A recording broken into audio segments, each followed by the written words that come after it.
2004년 12월 12일 오후 부동산 거래를 위해서 경기도 화성시 정남면 보통 1, 2 태봉산이라는 곳이 있답니다. 이 일대를 둘러보던 부동산 사업자 홍씨와 30대 치과의사 김씨의 눈에 섬뜩한 광경이 들어왔어요. 마른 나뭇잎들이 모여있는 사이로 들쥐들이 무언가를 갉아먹고 있는 게 보였던 거죠. 김씨가 가까이 다가가자 들쥐들이 도망쳤습니다. 김씨가 와서 나뭇잎을 들춰보니 사람의 시신이 있던 거예요. 사체는 사망한 지가 오랜 시간이 지나 보였는데 이미 부패가 진행되기 시작했고 쥐들이 살점을 갉아먹어서 머리와 다리뼈 일부분이 드러나고 있는 상황이었습니다. 신고를 받고 도착한 경찰관은요, 사체의 머리카락을 본 순간 자신이 그토록 찾아 헤매던 실종 여대생인 대학교 2학년의 노양임을 직감했다고 합니다. 실종된 지 46일 만에 발견되었습니다. 경기도 화성 하면 가장 먼저 떠오르는 것은 안타깝게도 화성 연쇄살인 사건입니다. 시간이 많이 흘렀지만 영화 살인의 추억으로도 알려져 있고요. 얼굴 없는 범인 사건 등으로도 많이 알려져 있어요. 이 사건은 1986년 9월 15일 첫 발생 이후에 91년 4월 3일까지 6년에 걸친 화성군 일대에서 10명의 여성이 무참하게 살해된 사건으로요. 끝내 범인을 잡지 못했습니다. 15년의 공소시효 만료로 영구 미제 사건으로 남게 되었죠. 이 잔혹한 연쇄 살인 사건의 악몽이 사라져 갈 때쯤 화성의 연쇄 살인 사건이 발생했던 인근 지역에서 다시 한 명의 여대생이 실종되면서 제2의 화성 연쇄 살인 사건에 대한 두려움과 공포가 다시 시작되었어요. 이번 사건은 2004년 10월 27일에 발생했던 어쩌면 화성 연쇄 살인 사건의 연장선일지도 모르는 화성 여대생 피살 사건입니다. 자, 사망한 노양이고요. 실제 얼굴이고 실종 당시에 걸렸던 현수막입니다. 우선 그럼 사망한 노양의 실종 당일 행적부터 알아보도록 하겠습니다. 대학교 2학년이죠. 21살이네요.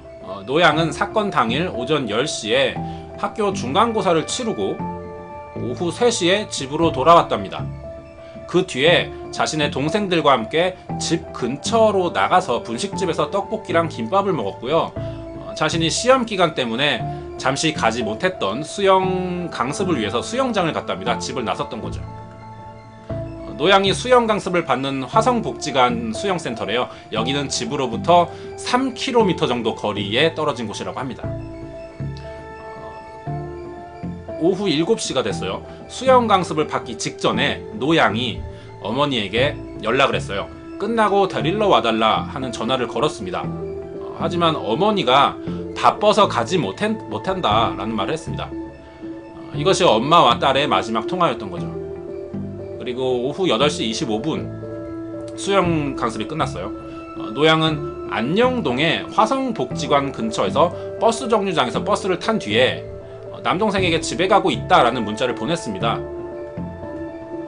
그리고 10분 뒤에 노양은 수원대학교의 정류장을 지나서 봉담읍 와우리 공단에서 하차합니다. 이때 같이 내린 승객이 서너 명이 있었고요. CCTV에 포착되었습니다. 이후 노양의 행방을 알 수가 없게 되었던 거죠. 이 노양이 내린 와우리 공단의 정류장 맞은편에요. 승객을 기다리는 택시들이 항상 줄을 서 있다고 합니다. 그렇기 때문에 버스에서 내리자마자 바로 길 건너서 택시를 타고 집에 갈 수 있는 거예요. 그런데도 불구하고 노양은 오후 11시가 되도록 연락이 되지 않았습니다. 어머니는 딸이 걱정되어서 전화를 했지만 전화기가 꺼져 있었다고 합니다. 아마 이 사이에 누군가를 만났던 것 같아요. 자, 그런데 다음날 아침 7시 30분에 노양의 휴대폰 번호로 전화가 걸려왔어요. 전화를 받아보니 남자였습니다. 이 남자는 주변을 지나고 있던 신문 배달부인 김씨로 밝혀져 있는데요. 휴대폰을 주어서 주인을 찾아주기 위해 전화를 걸었던 거예요. 이 신문 배달부의 증언에 의하면은 오전 5시에 신문 배달을 하던 도중에 휴대폰을 주었답니다. 근데 이 장소가 화성복지회관에서 반대 방향으로 4km나 떨어진 곳이에요. 발견된 휴대폰이 흠집 하나 없이 깨끗한 상태였던 겁니다. 노양은 평소에 화성시 소속 택시, 그러니까 이 일대가 이미 화성 연쇄 살인 사건을 겪으면서 이 주변의 여성들은 굉장히 이런 것들을 많이 신경 씁니다. 경기 57이라고 번호가 찍혀 있는 택시만 탔대요. 평소에 노양이 굉장히 그 정도로 신중한 성격이었다고 하는데, 그렇기 때문에 이것을 봐서도 노양이 자발적으로 집과 반대 방향으로 갔을 가능성은 없어 보입니다. 이에 따라서 경찰은 노양의 신변에 이상이 있을 것을 가정하고 휴대폰이 발견된 장소를 중심으로 수사를 개시합니다.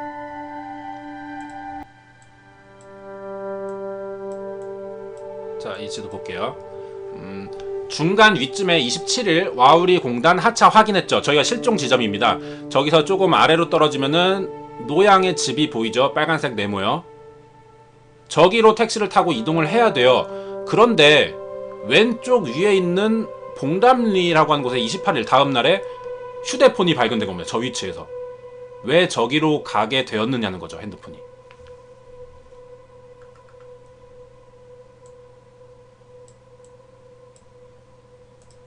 오전 10시 30분 휴대폰 발견 장소에서 노양의 자택 방향으로 1.6km 떨어진 곳에서 티셔츠랑 겉옷이 발견됩니다. 지금 빨간색 동그라미 쳐진 길이 보이죠? 저게 범인이 하나씩 그 노양의 유류품을 버리면서 이동한 겁니다. 그거를 표시해 놓은 지도예요.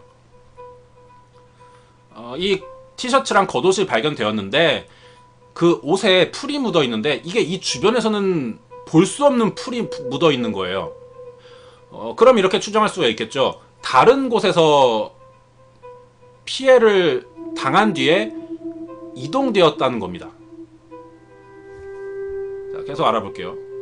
그리고 티셔츠가 발견된 지점에서 200m가 또 떨어진 지역에서 청바지가 발견되었어요. 이 청바지에 정액이 묻어 있습니다. 청바지가 발견된 지점부터 다시 800m 떨어진 곳에 속옷 발견되었고요. 계속 이어서 양말과 운동화까지 순차적으로 계속 하나씩 발견되었습니다. 이틀에 걸쳐서 발견되었어요. 이것들이 모두 노양이 실종 당시에 착용하고 있었고 지니고 있던 유류품인 겁니다. 10월 28일 오후 4시 운동화가 발견된 근처 화성시의 정남면 저수지에서요. 노양의 가방과 화장품까지도 발견되었고요. 3일 후에는 수영 강습에서 입었던 수영복과 수영복을 담던 쇼핑백의 발견을 마지막으로 수사에 진척이 없었습니다. 그리고 46일 만에 발견되었던 거죠. 발견 당시에 시신의 부패가 심각해서 치과 진료 기록을 통해서 신원을 확인할 수가 있었다 그래요. 위를 검사해 봤는데 떡과 채소 조각이 나왔다고 합니다. 실종 당일에 먹었던 떡볶이와 김밥인 거죠. 이것으로 봐서 실종 당일 살해된 것으로 추정할 수가 있고요. 아마도 정확한 시간은 수영이 끝나고 난 뒤 집으로 오는 길에 동생에게 문자를 보내고 나서, 더 정확히는 버스에서 내린 뒤가 되겠죠. CCTV에 찍혀 있으니까요.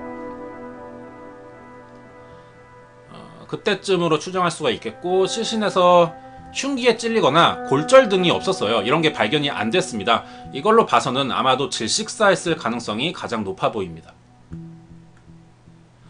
그 외에 별다른 단서를 찾아내지 못했습니다. 경찰이. 그리고 사건이 장기화되기 시작했어요. 화성 연쇄살인 사건이 다시 이어지고 있다라는 보도들이 시작됩니다. 그러니까 기자들이 신문을 내기 시작한 거죠. 뉴스에도 보도됐고요. 이런 매체의 보도를 통해서 또 다시 사건을 해결하지 못하고 있는 경찰들을 질타하기 시작했어요. 경찰들이 압박을 받겠죠. 하지만 경찰은 사건을 해결할 수 있는 유력한 단서 하나를 가지고 있었습니다. 바로 용의자의 것으로 추정되는 남성의 DNA였어요. 바로 노양의 버려진 청바지에 묻었던 정액인 거죠. 이걸 가지고 예전에는 화성 사건 때 할 수 없었던 분석을 지금은 가능하기 때문에 정액 분석을 시작했던 겁니다. 경찰은 2번의 실패는 할 수가 없었어요. 그래서 DNA를 채취한 이후 화성의 경찰은요, 사상 유례 없던 화성 일대에 4,600여 명의 택시기사와 전과자들을 상대로 DNA를 검출하여서 대조 작업을 실시합니다. 자, 그런데 일치하는 게 나타나지가 않습니다. 사건 당일 노양을 태운 버스 기사와 함께 내렸던 여대생들도 만나봤어요. 근데 이 사람들이 잘 기억을 못하는 겁니다, 당일. 그렇기 때문에 최면 수사까지도 시도를 했습니다. 성과가 없었다고 그래요. 경찰들은 사실 이때 DNA 감식으로 이것을 통해서 범인을 잡을 자신이 있었다고 합니다. 그런데 일치하는 자가 나타나지가 않으니까 어이가 없었겠죠. 그러던 도중에 국과수의 관계자로부터 아주 뜻밖의 통보를 받게 됩니다. 이 사건의 유일한 해결 단서로만 믿고 있던 이 노양에서 나온 이 용의자의 DNA가요, 바로 유전자 채취를 하던 국과수 시험자의 DNA라는 거죠. 국과수에서는 2번에 걸쳐서 DNA를 분석했다고 합니다.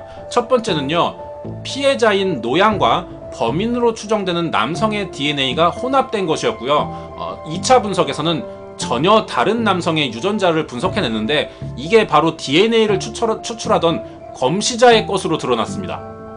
그렇다고 이 사람이 범인이 되는 건 아니에요. 이 DNA는요, 추출 과정에서 오염된 자료였습니다. 분석 과정에서 검시자의 머리카락이나 침이 들어갔을 수도 있던 거죠. 그럴 가능성이 높은 거예요.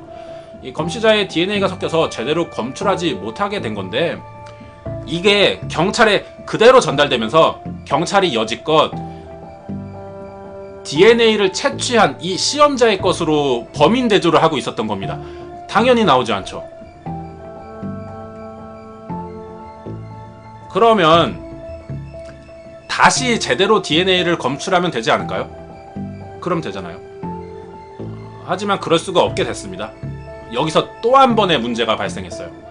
당시 국과수에서 잘못된 것인지도 모른 채 DNA를 추출하면서 이 청바지는 가족에게 돌려주었답니다. 검식이 끝났으니, 검시가 끝났으니까. 하지만 노양의 유가족은요, 받은 적이 없다고 하는 거예요. 도중에 증발해버렸어요. 이동 중에 사고가 생겼던 겁니다. 경찰의 마지막 희망이 사라진 거였어요.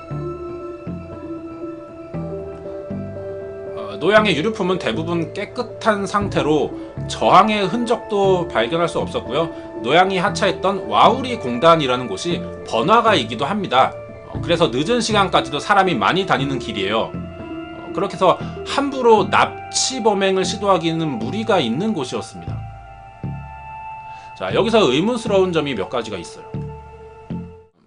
범인은 아마 차량을 이용해서 범행을 했을 것으로 보입니다. 여기 지금 보이시는 게 버스 정류장이에요. 좀 작죠. 이 부분에 버스 정류장이 이렇게 작답니다.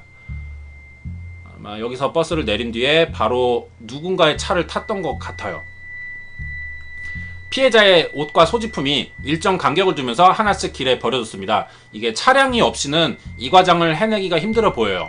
아마도 범인이 호위동승이라고 하죠. 이 노양을 자기 차에 태워서 이동한 뒤에 범행을 했던 것 같은데, 이런 식의 범행 수법으로는요, 전문가들이 추측하기로 강호순이 범인이지 않을까 하는 추측을 하기도 했습니다. 호위동승하는 방식을 사용했거든요. 강호순이 길에 서 있는 여성을 발견해서 즉시 환심을 산 뒤에 자기 차에 태워서 목적지에 이동해서 강간살해하는 방식을 사용했던 건데, 굉장히 유사하다는 거죠. 하지만 어디까지나 가설일 뿐이고요. 정확한 근거는 없는 상태입니다. 하지만 그렇다고 해서 강호순이 이 사건으로부터 자유로울 수는 없어요. 범인이 아니라고 하는 증거도 없으니까요. 그리고 아무래도 화성에서 일어난 사건이기 때문에 화성 연쇄살인 사건의 범인이 다시 움직인 것이 아니냐라는 말도 있었는데요. 사실 제 생각에는 관계가 없어 보입니다. 이미 13년 차에 기간을 두고 있고요. 범행 방식도 전혀 달라요. 그리고 이 버스에서 내린 지점이, 노양이 내린 이 와우리 공단이 이렇게 생겼습니다. 반대쪽에도 건물들이 있고 차들이 많이 다니고 사람이 많이 다니는 곳이에요. 번화가 있기 때문에 여기서 납치를 할 수는 없을 것 같습니다. 여기는 밤에도 밝아요. 네온사인이 많기 때문에. 그리고 노양의 성격상 정해진 택시만 타기 때문에 모르는 차를 타지는 않았을 것 같아요. 이렇게 생각할 수가 있을 것 같아요. 그럼 서로 아는 사이라면은 차에 태우는 것은 가능하지 않을까? 범인은 노양과 면식 관계에 있는 사람인 것 같습니다. 살인범의 70%는요, 평소에 잘 알고 있거나 사전에 가봐요. 답사를 마친 장소에 시체를 유기합니다. 이 사건도 시체를 유기했죠. 죽인 뒤에 낙엽으로 덮었으니까요, 야산에다가. 이것으로 봐서 화성의 지역을 잘 알고 있는 인물이지 않을까 하는 생각을 해볼 수가 있어요. 범인은 피해자를 죽인 뒤 피해자의 유류품을 불태우지 않았습니다. 그냥 길에다 하나씩 버렸다는 거죠. 이것으로 봐서는 당시 시간에 좀 쫓겼지 않을까 하는 생각이 들어요. 급하게 범죄를 저질렀고 급하게 이 현장을 빠져나갈 필요가 있었다. 실제로 나뭇잎으로만 덮어놨는데도 불구하고 실종된 이후에 46일간 발견되지가 않았었거든요. 노양이 우연히 산을 둘러보던 사람에 의해서 발견되었던 거기 때문에 만약에 땅에 사체를 묻기라도 했으면은 영원히 찾아내지 못했을 수도 있어요. 하지만 범인이 그러지 않았습니다. 이것으로 봐서 빨리 상황을 정리하고 피해야만 하는 급한 상황에 놓여 있지 않았을까 하는 생각이 듭니다. 그리고 마지막으로 범인은 휴대폰을 버리지 않았어요. 아까 얘기했죠? 휴대폰에 흠집이 없습니다. 옷은 다 길에 던졌어요. 휴대폰도 길에 던져버렸다면 흠집이 나야 돼요. 하지만 깨끗했습니다. 이것이 좀 의심스러운데요. 그렇다면 가장 먼저 휴대폰을 발견해서 전화를 건 이 신문배달부라는 김씨는요, 과연 사실을 말했던 걸까요? 정말 바닥에 떨어진 휴대폰을 주워서 전화를 걸은 것인가? 이것을 의심할 수밖에 없습니다. 왜냐하면 이 신문배달부라고 하는 김씨는요, 이미 전과 사범의 우범자였습니다. 하지만 경찰이요, 이 김씨를 용의선상에서 제외한 채로 수사를 했어요. 13년에 그래서 범인을 13년간 윤곽을 가려내지 못하고 있는 겁니다, 현재. 현재 어떤 많은 다음 카페나 미제 사건에 대한 조사를 계속 하는 일반인들 사이에서는요, 이 사건을 미제 사건이라고 부르지 않습니다. 이 신문 배달부인 김씨라는 사람을 굉장히 유력한 용의자로 지목을 하고 있어요.